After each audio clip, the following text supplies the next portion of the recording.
Bernstein is very excited to welcome Greg Magick Bernstein of Sacred Voyages. Magick will be talking about intuition for hiring, business growth, and change. Just to give you a little bit of background information on Magick before we get him started, he comes from a highly successful and rather traditional business background. He was nominated for the Ernst & Young Entrepreneur of the Year Award and serves on the board of directors of Young Entrepreneurs. He has successfully owned and manages several businesses, and in the same space at that same time was working to develop his depth of knowledge on intuition, and based on that brings you that expertise today. I'm going to go ahead and turn the screen over to Magick at this time, and we will let him take over on the presentation. So for those of you that are in the audience, just want to let you know, because of the number of people on the call, we are keeping you in the mute-only mode. What that means is that when you have a question, I'm going to ask you to go ahead and type it into the question panel that is on your screen in your control box. I will be monitoring those questions and feeding them to Magick. Sometimes we'll have a chance to feed him as he goes, and sometimes I'll be saving those till the end. We'll just see how it's working based on the flow. So definitely want your questions. Please do type them into that panel. And Magick, over to you. Thank you very much for being with us today. Thank you. I am just taking a moment trying to get the PowerPoint up that I would like up, and then I'll begin. All right, excellent. Gotta love all this technology with the webinars, right? Okay, sorry about that. I'm ready now. Thank you, Kathy, and I'm really pleased and privileged to be on the call with all of you today. I just wanted to take just a moment as I get started and let you know about my style of sharing and teaching information. I come from a background of teachers that taught through the format of storytelling. And through the storytelling format, there is often a transmission of the energy, the frequency, and of the information that happens through the sound. And it engages both the conscious and unconscious mind at a much deeper level, and has a very powerful impact. So I'll be sharing a little bit through that storytelling format as well as through some left brain as well. Kathy mentioned that my background is traditional business, and that's true. It's only recently that I've realized that my calling in life is actually inner guidance or intuition, and I was pursuing that the entire time that I had a traditional business, but it wasn't what I was actually teaching people until the last, say, at least professionally teaching people until the last, say, 7 years or so. Before that, I was volunteering for maybe 15 years of learning and teaching this sort of stuff. I remember the first time that I really kind of consciously got the power of inner guidance or intuition in business, and that was really when my mom and I used to play the stock market together. And we both noticed the pattern that she intuitively knew what stocks were going to do. She knew if they were going to go up or if they were going to go down, and it had nothing to do with the logic or reasoning around purchasing the stocks. And so it wasn't always easy for us to follow her intuition because it sometimes was right in the face of logic and reasoning and PE ratios and all that sort of stuff. But she was right way more than she was wrong, and had we followed her intuitive knowing more of the time, we'd have been very rich.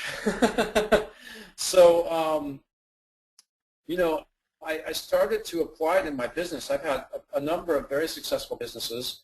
The last traditional one was an ad agency that I built up to many millions of revenue. It was an international business. It had offices in New York, and Miami, and Dallas. And I started my businesses with no money. Well, actually, the first one with $2,000. And the first two that I had were, you know, I'd say marginally successful.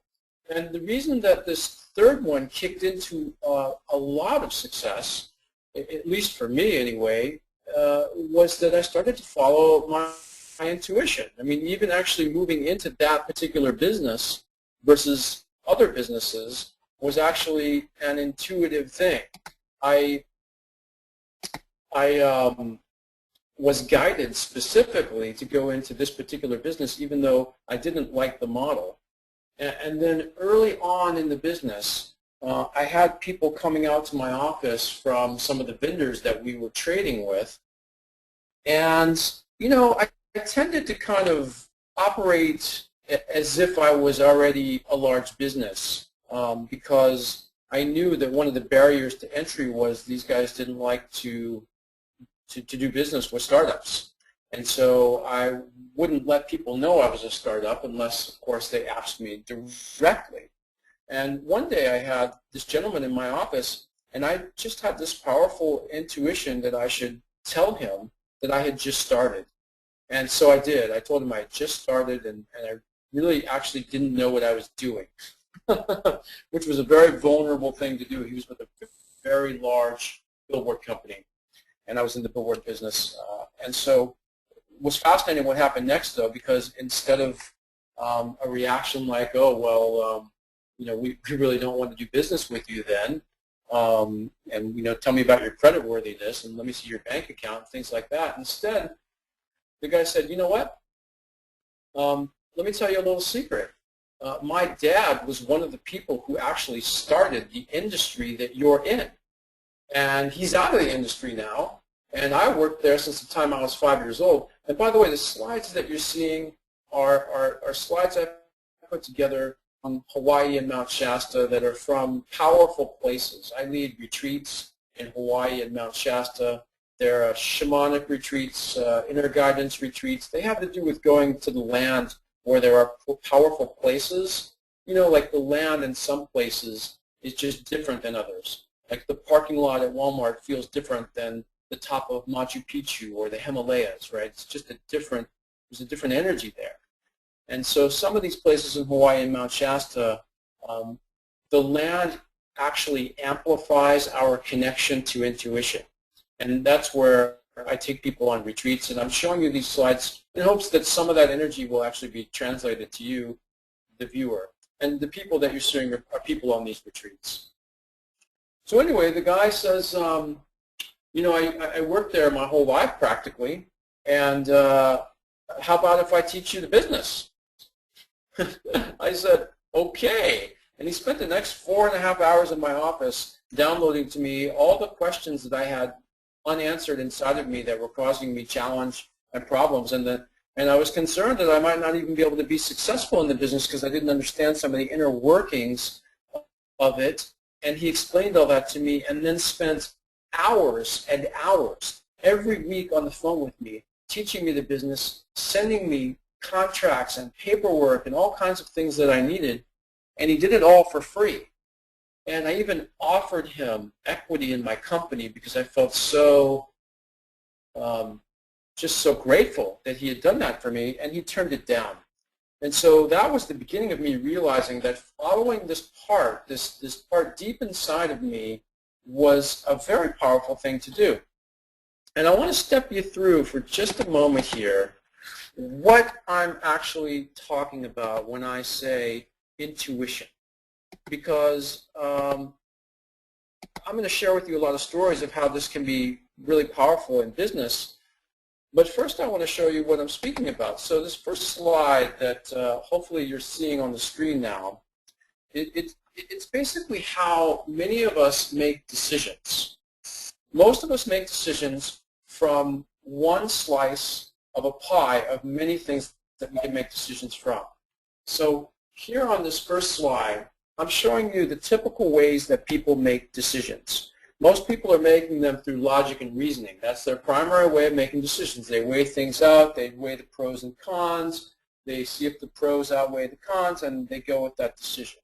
Some other ways are, you know, practical considerations like, can I get time off of work? You know, what about my kids? You know, how about the money involved in this? Do I have the money? Sometimes our wants or our attachments to things are what make our decisions. You know, we just want things.